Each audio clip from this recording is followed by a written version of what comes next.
जमायत इस्लामी तरफ़ां हैदराबाद में पानी कॉन्फ्रेंस नवा कैनाल कंहिं भी सूरत क़बूल न करण जो वचन।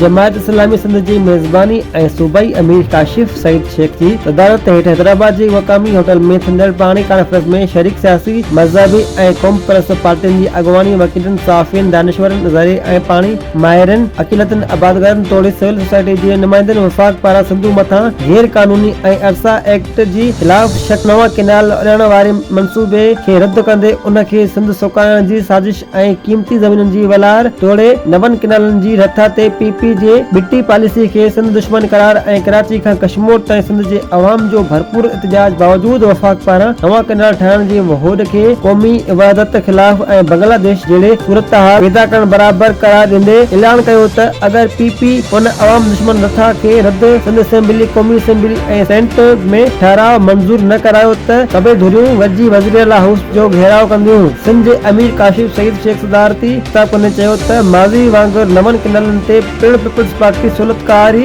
जो किरदार अदा करे रही आहे। असां कंहिं बि सूरत में नवां कैनाल क़बूल न कंदासीं। उन मौक़े ते डॉक्टर कादिर मक्सी, ज़ैन शाह, साहबज़ादा अव्वल खैर, सरदार रहीम, नवाज़ नूर, असदुल्लाह भुट्टो, नज़ीम शाह ऐं ॿियनि पिण ख़िताब कयो। सखर खां हेठि पाणी कोन हूंदो ऐं सॼी सिंध जेका मौत जी वादी थी वेंदी।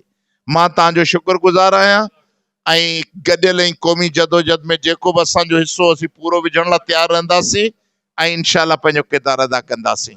वॾी महिरबानी। खड़े होंगे, खड़े रहें और खड़े रहेंगे इंशाअल्लाह। और हम हुकूमत पाकिस्तान की दोगली पॉलिसी की भरपूर मजम्मत करते हैं। पार्लियामेंट 75 साल तारीख में